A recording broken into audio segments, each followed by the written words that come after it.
আজকে হাল্লা বল শুরু করার আগে বলে রাখি যে আগামীকাল স্বাধীনতা দিবস এবং যেরকমভাবে রাজ্য তো বটেই, রাজ্যের গণ্ডি ছাড়িয়ে আমি দেশের কথা বলবো এবং বিদেশ থেকেও বিভিন্ন সময় আমাদের কাছে ফিড আসছে যে প্রবাসী ভারতীয়রা তারাও কিন্তু ওই হর ঘর তিরঙ্গা পালন করছেন। ভালো উদ্যোগ সরকারের এবং এই উদ্যোগে সবাই সামিল হন। আগামীকাল সবার ভালো কাটুক, ভালো করে থাকুন, নিজেদের মতো করে থাকুন এবং এই যে সন্ত্রাসবাদের কালো ছায়া গোটা বিশ্বের বিভিন্ন প্রান্তে বিভিন্ন সময় গ্রাস করার চেষ্টা করেছে, তাকে রুখে দেওয়া যাচ্ছে তার বিভিন্ন সময় বিভিন্ন নজির, বিভিন্ন উদাহরণ তো দেখেছি এবং আজকের দিনে আবারও বলবো নেশন ফার্স্ট, তাই সবার আগে দেশের কথা ভাবুন। ভালো থাকুন, সুস্থ থাকুন। আজকে হাল্লা বলে যে বিষয়গুলো নিয়ে কথা বলবো খুব গুরুত্বপূর্ণ। এখানে স্বাধীনতা দিবসের প্রাক্কালে কথা বলছি হাল্লা বলে, আপনাদের সঙ্গে আমি রয়েছি, আমার সঙ্গে গেস্টরা রয়েছেন, আমি তাদের সঙ্গে আলাপ করাবো। কিন্তু এখানে তো ডেফিনেটলি বলতেই হয় যে যারা দেশের জন্য প্রাণ দিয়েছেন, শহীদ হয়েছেন, তাদেরকে আমরা স্মরণ করি এবং সত্যি কথা বলতে কি এমন অনেকেই রয়েছেন তাদের মধ্যে, মানে পরবর্তী ক্ষেত্রে আমরা দেখেছি যে তাদের যারা উত্তর পুরুষ তারা বিভিন্ন সময় বলেছেন যে আমরা সঠিক বিচার পাইনি। কিন্তু এই সরকার সর্বতোভাবে চেষ্টা করেছে, বর্তমান সরকার সর্বতোভাবে চেষ্টা করেছে তাদের পাশে দাঁড়ানো, কিন্তু তার মধ্যেও একটা দুটো ভুল হয়ে যায়। যেমন ধরুন অনন্ত মহারাজ, তিনি নেতাজিকে নিয়ে এমন কিছু মন্তব্য করে ফেললেন যাতে সত্যি কথা বলছি বাঙালি হিসেবে মাথা নত হয়ে যাচ্ছে বইকি। তবে হ্যাঁ, যেহেতু জমানা বদলেছে তাই এক্ষেত্রে তোষণ নয়, এক্ষেত্রে সরাসরি এর নিন্দা করলো রাজ্য সরকার। আমি সেই বিষয়ে আসবো, কিন্তু এই মুহূর্তে রাষ্ট্রপতি বক্তব্য রাখছেন, সেই দিকে নজর রাখবো। আচ্ছা, রাষ্ট্রপতির বক্তব্যে নজর রাখবো, কিন্তু তার আগে কি বলেছেন অনন্ত মহারাজ, যা থেকে এত গন্ডগোল এত বিতর্কের শুরু হয়েছিল, সেটা দিয়ে একটু শুরু করি আজকের অনুষ্ঠান। দেখুন, জার্মান নিয়ে গেছে বন্দি বানায়, আর সেই জার্মানে নেতাজিকে দিছে, আর নেতাজি সেটাকে অপব্যবহার করেছে বলেন। কিন্তু আমাদের পূর্বপুরুষে মহারাজা জগদীবেন্দ্রনাথ বাহাদুর কোনো আজাদিন ফৌজকে দণ্ড দেয় নাই। আজকে যদি আমি গভর্নমেন্টের বিরুদ্ধে একটা পিস্তল দেখাই, আমাকে এনকাউন্টার করবে কিনা বলেন? তা ব্রিটিশের শাসন ছিল, তা ব্রিটিশের যখন শাসন ছিল তা ব্রিটিশ তো শাসন ছেড়ে চলে যায় নাই। তো সেই ব্রিটিশের বিরুদ্ধে যে আজাদিন ফৌজ গান ধরেছে, বন্দুক ধরেছে, তাদের স্ট্যান্ড হ্যান্ড কেন দিল না, মৃত্যুদণ্ড কেন দিল না, তাদের কাস্তি দিল কেন? আমার রাজা মহারাজা জগদীবেন্দ্রনাথ, বুঝছেন? এখন এই বক্তব্য রাখার পরে রাজ্য সরকারের তরফ থেকে কিছু পদক্ষেপ নেওয়া হলো, বেশ কিছু এফআইআর দায়ের করা হয়েছে এবং আপনারা জানেন যে বঙ্গবিভূষণ যে সম্মানে সম্মানিত করা হয়েছিল অনন্ত মহারাজকে, সেটা কেড়ে নেওয়া হয়েছে এবং পরবর্তী ক্ষেত্রে মাননীয় মুখ্যমন্ত্রী শুভেন্দু অধিকারী তিনিও কড়া বার্তা দিয়েছেন এবং অবশেষে সোশ্যাল মিডিয়ায় ক্ষমা চেয়েছেন অনন্ত মহারাজ। ক্ষমা চেয়ে কি বলেছেন সেটা শোনাবো এবার, দেখুন। নেতাজির প্রতি সম্মান জানিয়ে বলছি, নেতাজি সম্পর্কে আমার অনিচ্ছাকৃত কিছু বক্তব্যের জন্য কেউ যদি মানসিকভাবে আঘাত পেয়ে থাকেন তার জন্য আমি আন্তরিকভাবে দুঃখিত। চাপের নাম বাবাজি। দেখুন, এতদিন যে অভিযোগগুলো উঠেছিল, মানে আমি বিগত দিনে মমতা সরকারের কথা বলছি, সেক্ষেত্রে যে অভিযোগগুলো উঠেছিল একটি নির্দিষ্ট সম্প্রদায়কে খুশি করতে গিয়ে তোষণের রাজনীতি করা হয়েছিল। এক্ষেত্রে অনন্ত মহারাজের সঙ্গে যে রাজবংশী ভোটটা জুড়ে আছে, বিজেপির হয়তো সেই ভোট বা সেই যে সংগঠনটা অনন্ত মহারাজের জন্য উত্তরবঙ্গে রয়েছে, সেই সংগঠনটার প্রয়োজন বা সেই ভোটটার প্রয়োজন। কিন্তু দেখুন, এখানে তোষণের রাজনীতি করা হয় না। যেটা ঠিক সেটা ঠিক, যেটা ভুল সেটা ভুল। আমার সঙ্গে আজকে যারা প্যানেলে উপস্থিত রয়েছেন তাদের সঙ্গে আলাপ করায় আমার সঙ্গে রয়েছেন বিজেপি মুখপাত্র রাজদীপ পাল। রাজদীপকে স্বাগত জানাবো আমার অনুষ্ঠানে। রয়েছেন আমার সঙ্গে রাজনৈতিক বিশ্লেষক অধ্যাপক আজিজুল বিশ্বাস, আজিজুল দাকে স্বাগত জানাই। রয়েছেন আমার সঙ্গে স্টুডিওর বাইরে থেকে কংগ্রেস মুখপাত্র চন্দ্রনাথ বন্দ্যোপাধ্যায়। চন্দ্রনাথ বাবুকেও স্বাগত জানাবো। আজকে এটা নিয়ে তো কথা বলবো এবং তার পাশাপাশি আরও একটা খুব গুরুত্বপূর্ণ বিষয়, সেটা হচ্ছে যে আপনারা জানেন নির্মল ঘোষকে অ্যারেস্ট করা হয়েছে আদালতে। আজকে যখন তাকে তোলা হয় তার পরের ছবিটা আপনারা দেখেছেন, সেখানেও ডিম থেরাপি এবং এই আরজিকর ফাইল যখন নতুনভাবে খুলছে তখন নির্মল ঘোষ বা সন্দীপ মুখোপাধ্যায়রা অ্যারেস্ট হচ্ছেন, সোমনাথ দে হয়তো সময়ের অপেক্ষা তাকে অ্যারেস্ট করা। কান টানলে মাথা আসে আমরা জানি এই প্রবাদ। তাহলে এবার কি সরাসরি যে অভিযোগ উঠছে বা অগ্নিমিত্রা পাল যে কথা আজকের দিনে দাঁড়িয়েও বলছেন যে এবার কি মমতা বন্দ্যোপাধ্যায়কে গ্রেপ্তার করা উচিত নয় বা গ্রেপ্তার হবেন নাকি মমতা বন্দ্যোপাধ্যায়, দেখা যাক, সেটা তো সময় বলবে কি হয়েছিল না হয়েছিল।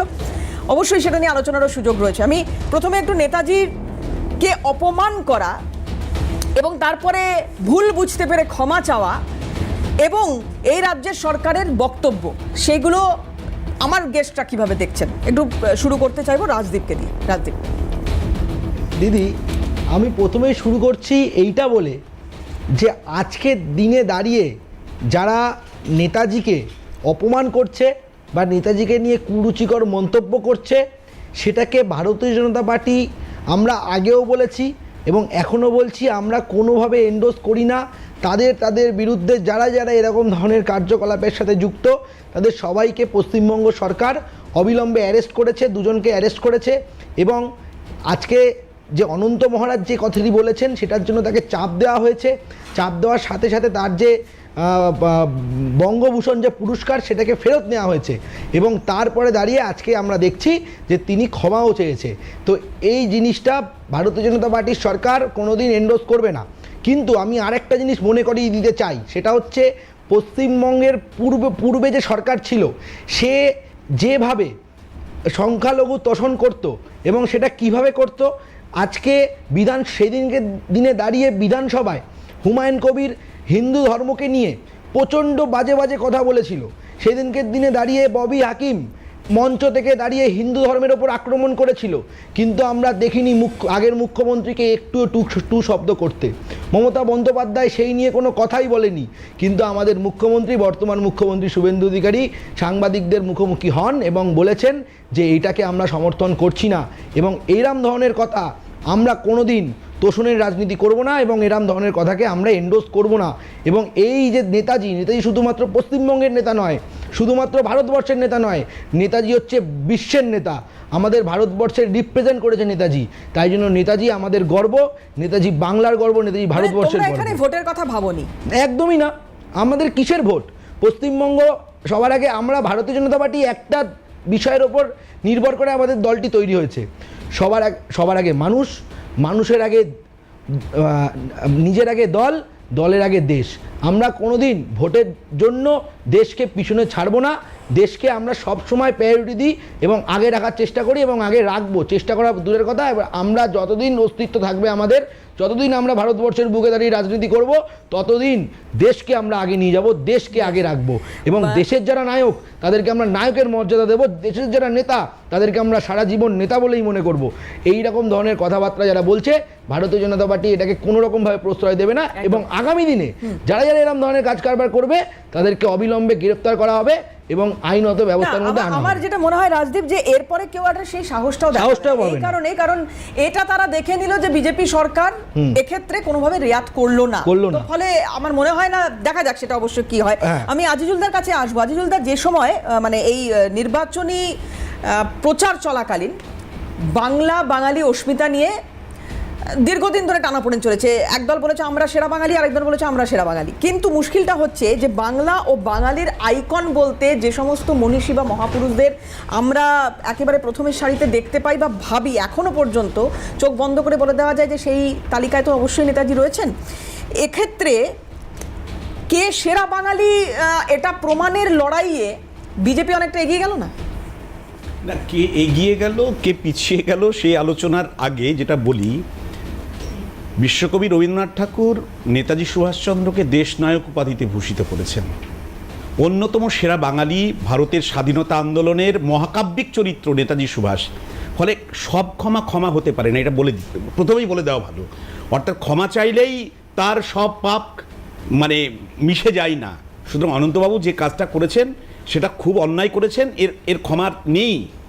2 নম্বর বিষয় হচ্ছে যে জায়গাটা বুঝতে হবে। এই যে অনন্তবাবুর মানে কুরুচিকর মন্তব্য নেতাজি সুভাষ সম্পর্কে, তার জন্য বঙ্গভূষণ উপাধি বা খেতাব ফেরত নেওয়া হয়েছে, খুব ভালো, তার জন্য রাজ্য সরকারকে সাধুবাদ জানাই। পাশাপাশি যে জায়গাগুলো মানুষের জানা দরকার সেটা হচ্ছে যে এটা একটা মানে বেনজির ঘটনা। আমাদের দেশে আছে যে রাষ্ট্রীয় যে পুরস্কার, রাষ্ট্রীয় যে খেতাবগুলো দেওয়া হয়, পদ্মশ্রী, পদ্মভূষণ বা পদ্মবিভূষণ, সেগুলোতে কিছু কিছু ক্ষেত্রে মানে এই খেতাব ফেরতের একটা রাষ্ট্রীয় নিদান রয়েছে, মানে একটা আইন রয়েছে, মানে সেখানে টার্মস অ্যান্ড কন্ডিশনস আছে যে এই করলে ফেরত নেওয়া যাবে।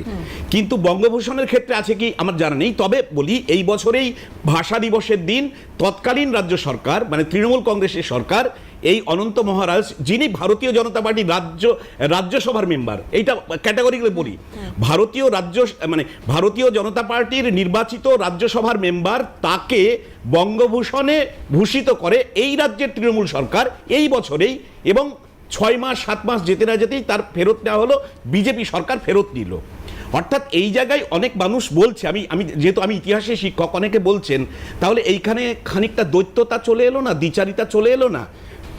তৃণমূল সরকারের দেওয়া বঙ্গভূষণ আমি কেড়ে নিলাম, কিন্তু তাহলে তিনি যে অন্যায়টা করেছেন, তাহলে তিনি রাজ্যসভার মেম্বারটাই বা থাকেন কি করে?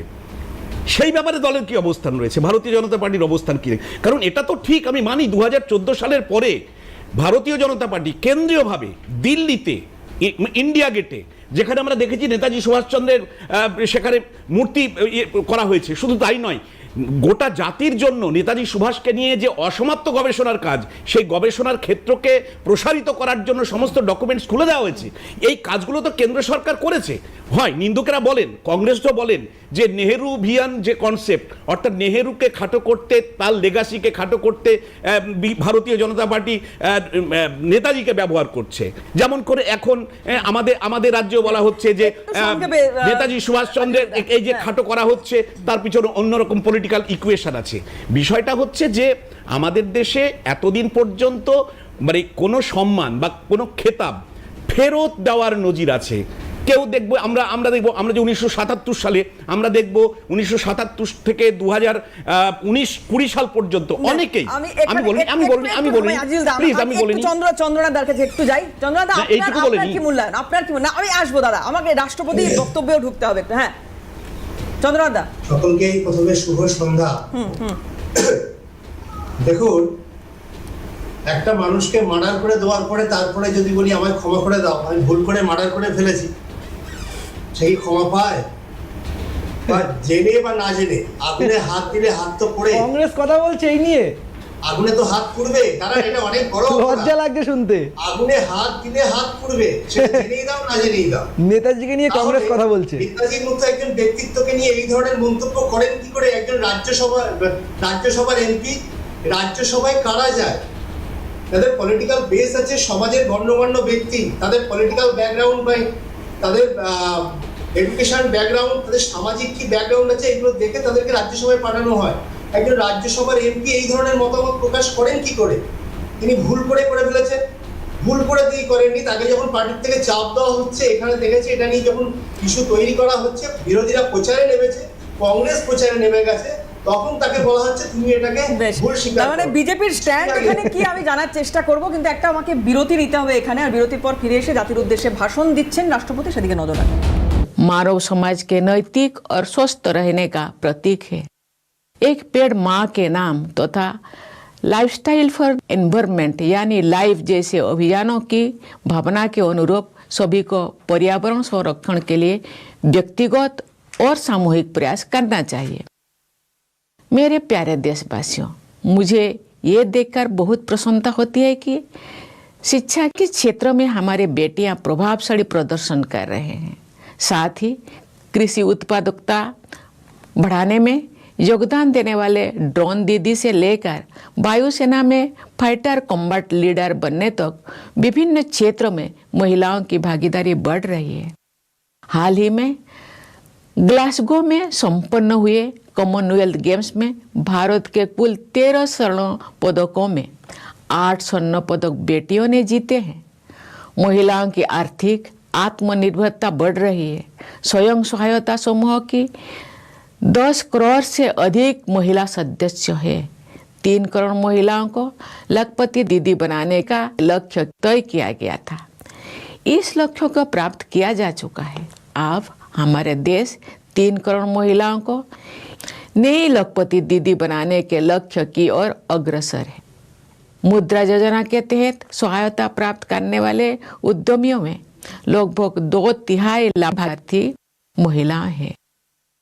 महिलाओं की आर्थिक आत्मनिर्भरता के प्रयासों के साथ साथ हम देख रहे हैं कि वे विभिन्न क्षेत्रों में नेतृत्व प्रदान कर रही है। मतदान में महिलाओं की बढ़ती भागीदारी हमारी गणतंत्र की विशेष सफलता है। लोकसभा और विधानसभा में महिलाओं का 33% प्रतिनिधित्व आरक्षित करने के लिए वर्ष 2023 में नारी शक्ति बंधन अधिनियम पारित किया जा चुका है। इस अधिनियम के लक्ष्य को प्राप्त करने से महिलाओं का नेतृत्व बढ़ेगा तथा हमारा लोकतंत्र और अधिक समावेशी बनेगा।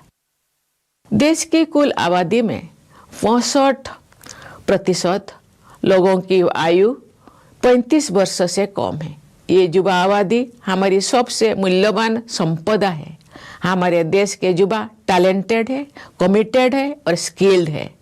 जमीनी स्तर पर युवाओं द्वारा किए गए विभिन्न समस्याओं के इनोवेटिव और प्रैक्टिकल सॉल्यूशंस को देखकर मुझे समाज और देश के लिए उनकी प्रतिबद्धता का परिचय मिलता है। केवल 28 वर्ष की औसत आयु वाली युवा टीम द्वारा हाल ही में रॉकेट का सफल प्रक्षेपण करके अंतरिक्ष अन्वेषण के एक नए चरण का शुभारंभ किया गया है।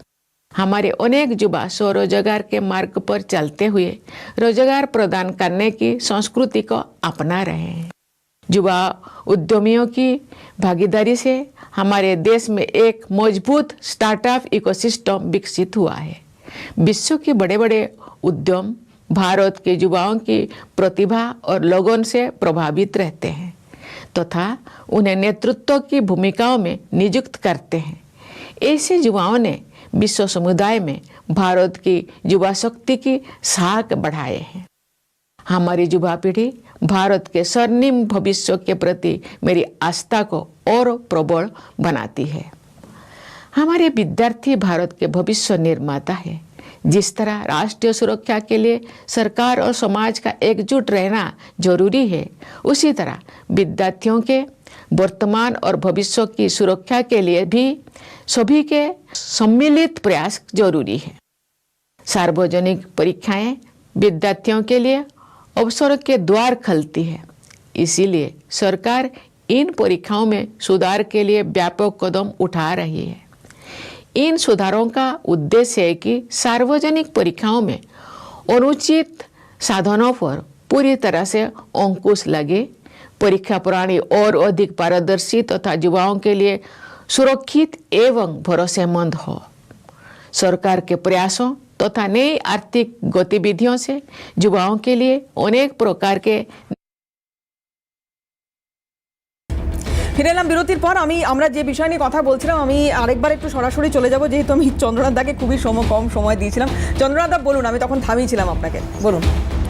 এবার ধরো কদিন আগে বিজেপির রাজ্য সভাপতি শ্রমিক ভট্টাচার্য নেতাজি সম্পর্কে বিরূপ মন্তব্য করেছিলেন এবং পরে তিনি আবার সেটা ভুল শুধরে নিয়ে উনি আবার একাধিক ব্রিফ করেছেন সোশ্যাল মিডিয়ায়।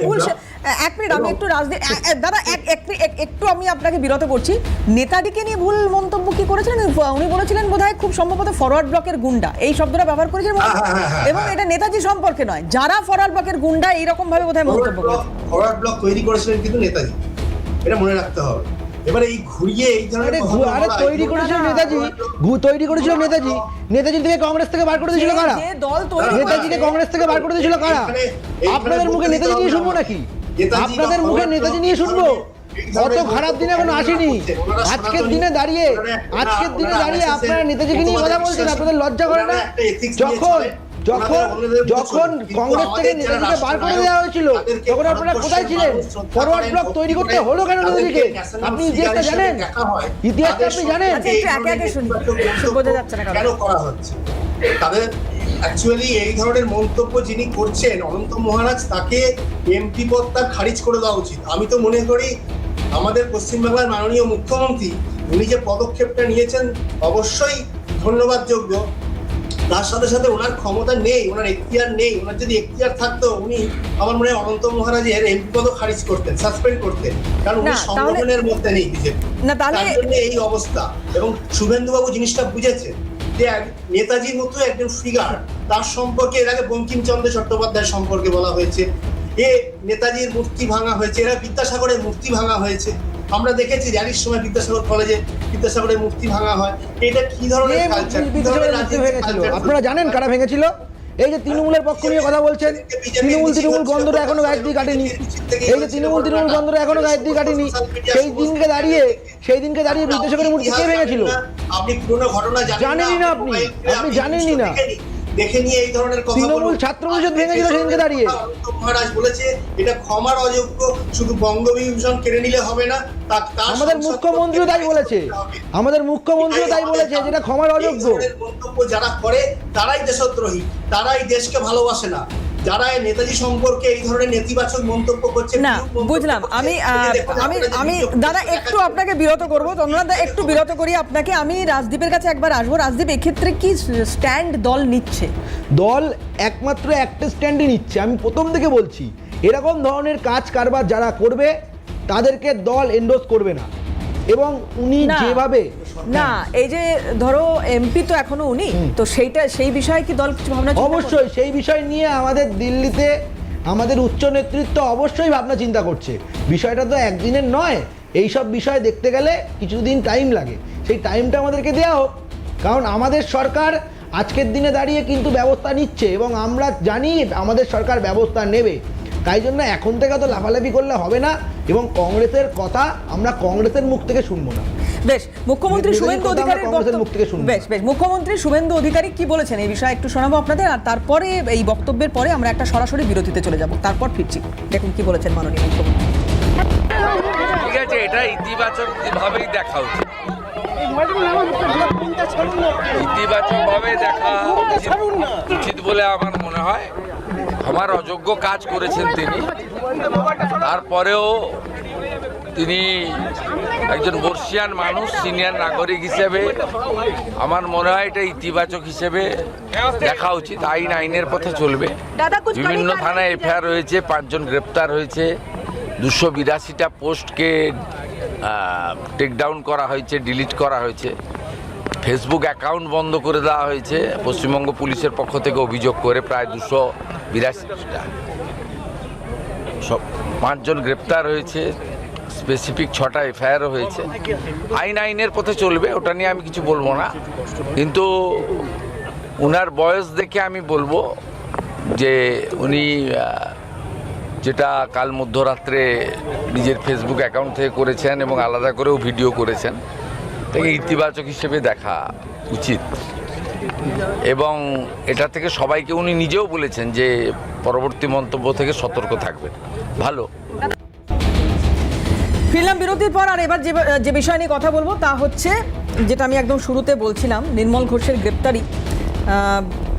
পাশাপাশি এখানে একটা খুব ইম্পর্টেন্ট বিষয় বলে রাখা দরকার, সেটা হচ্ছে যে ওই যে যখন দেহদাহ হলো কাদম্বিনীর, তারপরে যে রিসিপ্টটা দেওয়া হয়েছিল শ্মশান থেকে, সেখানে কিন্তু নাম ছিল সঞ্জীব মুখোপাধ্যায়, প্রাক্তন কাউন্সিলর সঞ্জীব মুখোপাধ্যায়ের নাম ছিল, যিনি স্বঘোষিত কাকু বলে নিজের পরিচয় দিয়েছিলেন। পশ্চিমবঙ্গটা কাকুতে ভরে গিয়েছিল একটা সময়। যাই হোক, এখন সেই কাকুদের হয়তো সামনে আসছেন, তারা আবার নির্মূল করা সম্ভব হচ্ছে। তো এই কাকু সঞ্জীব মুখোপাধ্যায় সেই সময় তার নাম সেখানে তিনি সই করলেন, এবং আমরা দেখেছি তারপরে যে কি ঘটনাক্রম, 3 নম্বর থেকে 1 নম্বরে ওই মৃতদেহ দাহ করানোর এত তাড়া কেন হলো ইত্যাদি নিয়ে নতুন করে আবারও তদন্ত হচ্ছে। নির্মল ঘোষ অ্যারেস্টেড, সঞ্জীব মুখোপাধ্যায় অ্যারেস্টেড, সোমনাথ দে তার খোঁজ চলছে। কিন্তু এখন প্রশ্ন যেটা হলো সেটা হচ্ছে অগ্নিমিত্রা পল, মাননীয় মন্ত্রী, তিনি যেটা বলছেন যে যদি নির্মল ঘোষ অ্যারেস্ট হতে পারেন তাহলে মমতা ব্যানার্জিকেও গ্রেপ্তার করা দরকার। কেন বলছেন এ কথা? মমতা বন্দ্যোপাধ্যায়কে গ্রেপ্তার করা দরকার। ওই সময় পুলিশ মন্ত্রী, ওই সময় মুখ্যমন্ত্রী, যিনি সারা রাত জাগলেন 14ই আগস্ট, আপনাদের মনে থাকবে, ঠিক 2 বছর আগেকার কথা বলছি, আজকে 14ই আগস্ট।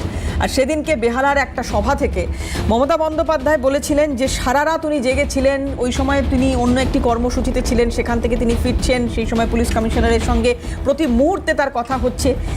যে ব্যগ্রতা তিনি দেখিয়েছিলেন সেই ব্যগ্রতায় কিন্তু তদন্তটা হয়নি। কেন বুঝবে হয়তো বাংলার মানুষ, আরও স্পষ্ট হবে। মানুষ বুঝছে বলেই সরে গিয়েছে তৃণমূল কংগ্রেস। কি বলেছিলেন সেদিন মমতা বন্দ্যোপাধ্যায় শোনাবো আপনাদের। প্রথমে মমতা বন্দ্যোপাধ্যায় ঠিক 2 বছর আগের বক্তব্য। ঘটনা শুনুন, আমার সাথে 100 বার কথা হয়েছে, মিনিট টু মিনিট। আমি সারা রাত ঘুমাইনি। আমার সাথে পুলিশ কমিশনার রাত 2টো পর্যন্ত কথা বলেছেন, এমনকি তার ডেড বডি যতক্ষণ ক্রিমেশন না হয়েছে পুলিশ এসকর্ট করে ডেড বডি নিয়ে গেছে।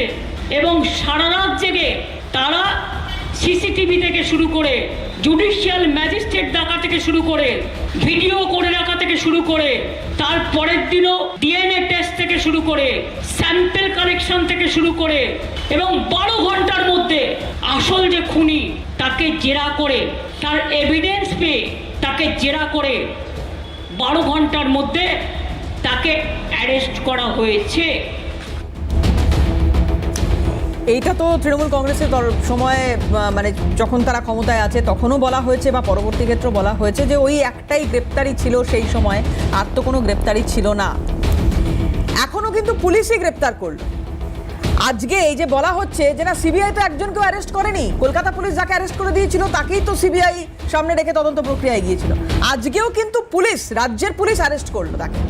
কাকে? নির্মল ঘোষকে। কাকে? সঞ্জীব মুখোপাধ্যায়কে। সোমনাথ দে, তাকেও খোঁজা হচ্ছে। তার মানে পুলিশ পারে, পুলিশ পারত। অগ্নিমিত্রা পাল কি বলছেন দেখুন। যদি নির্মল বাবু অ্যারেস্ট হয় তাহলে মমতা ব্যানার্জিকেও অ্যারেস্ট করা দরকার, কারণ তিনি সেই সময় মুখ্যমন্ত্রী ছিলেন। তিনি কথা বলতে বলতে ঝাড়গ্রাম থেকে বিনীত গোয়েলের সাথে এসেছিলেন। তিনি কেন বলেননি যে বিনীত 6টার পরে পোস্টমর্টম হয় না, তুমি 6টার পর পোস্টমর্টম করো না, বিনীত বডিটাকে রেখে দাও, কালকে আরেকবার করে আমরা আরেকটা সেকেন্ড ওপিনিয়ন নেব।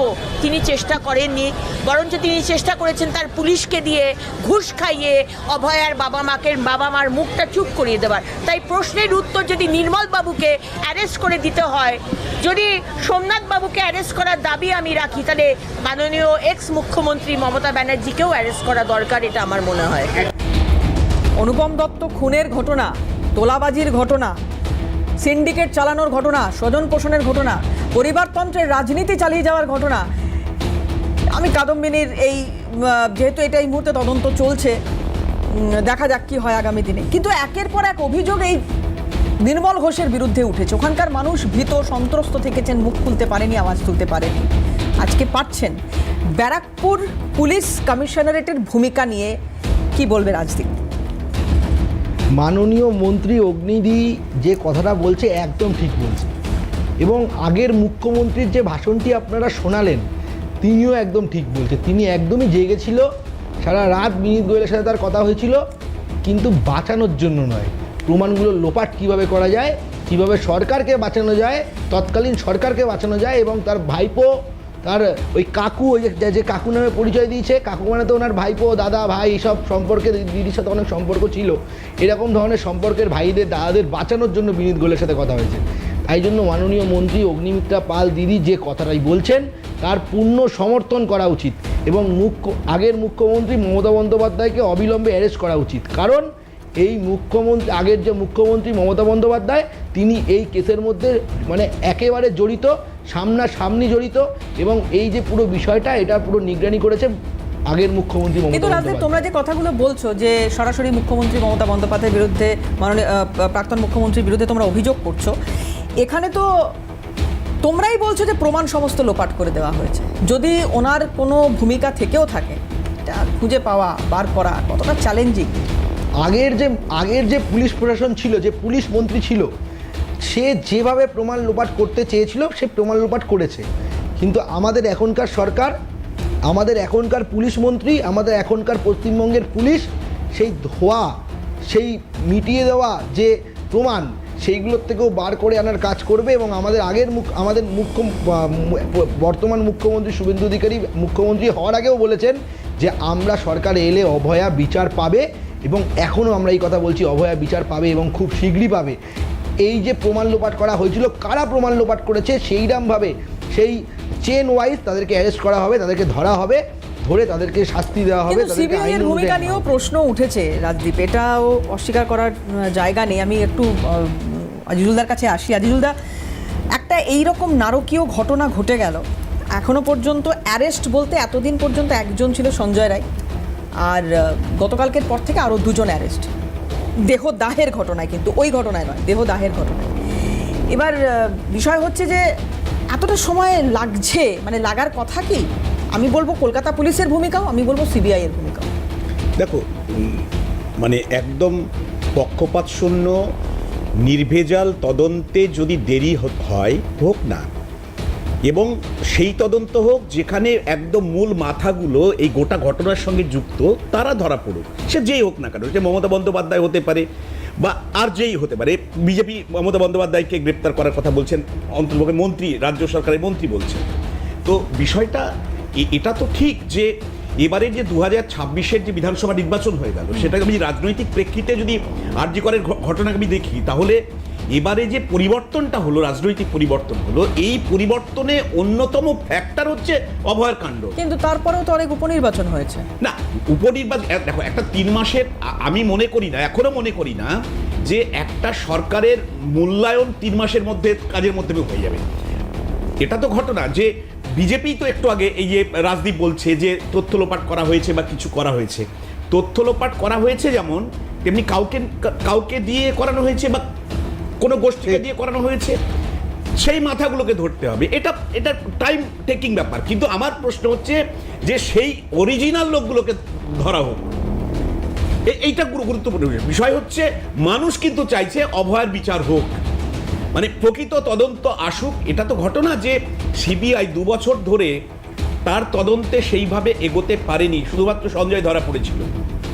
আজকে দাহের ঘটনায় নির্মল ঘোষ বা আরও অনেকে ধরা পড়বে, কিন্তু সেই রাতের ঘটনার পরে সেটাকে পুরো লোপাট করে দেওয়ার যে ষড়যন্ত্রের কথা বলা হয়, সেই ষড়যন্ত্রে কারা যুক্ত ছিল তারা কিন্তু এখনো পর্যন্ত সেটা মানুষের কাছে এখনো প্রকাশ পায়নি। এটা পাওয়া দরকার, মানুষ দাবি জানিয়েছে এবং ভোট বাক্সে তার প্রভাব ফেলেছে। বিশেষ করে আমি তো বলবো যে এই রকমের আন্দোলন বাংলা বহুদিন পরে দেখেছে। এই আরজি করের ঘটনা, সিভিল সোসাইটির আন্দোলন, নাগরিক আন্দোলন, সেই আন্দোলনের প্রকৃত পুরস্কার মানুষ চায়। নতুন সরকার প্রকৃত তদন্ত করুক এবং যারা দোষী তারা শাস্তি পাক, তাদেরকে ধরা হোক। না, সেটা তো চাইছি, সবাই বুঝছি। এক এক সময় তো আমরা দেখেছিলাম যে কাদম্বিনীর মা বাবা তারাও খানিকটা মানে হতাশী হয়ে পড়ছিলেন, সিবিআই এর ভূমিকা নিয়েও তারাও প্রশ্ন তুলছিলেন বা ইত্যাদি কথা। কিন্তু আমি বলছি যে যেভাবে প্রমাণ লোপাট করা হয়েছে, ওই সময়কার এক একটা প্রতিবেদন আমার এখনও মনে আছে আজিজুলদা। ওই সময়কার প্রতিবেদনগুলো যখন আমরা পড়ছি বা দেখছি বা কিছু তথ্য আমরা জানতে পারছি, হয়তো সব কিছু তদন্তের স্বার্থে আমরাও সামনে আনতে পারবো না বা বলতে পারবো না, যেহেতু তদন্ত চলছে এই মুহূর্তে। ওই সময় যে ঘটনাগুলো ঘটেছে, দায়িত্ব নিয়ে যেভাবে প্রমাণ লোপাট করা হয়েছিল, সেটাকে রিকভার করাটা কতটা চ্যালেঞ্জ। আমি মানছি এআই এসছে, আমি মানছি অনেক রকমের টেকনিক্যাল সাপোর্ট হয়তো এই মুহূর্তে পাওয়া যাবে, তদন্তকারী দল তারা পাবে, কিন্তু তারপরেও বলছি যে যেগুলো ম্যানুয়ালি ডিলিট করা হলো, যেগুলোকে একেবারে মুছে দেওয়া হলো, ওটা রিকভার করার কিভাবে সম্ভব? দেখো, প্রথমে তো তোমাকে ডিটেক্ট করতে হবে যে আদৌ লোপাট করা হয়েছে কিনা।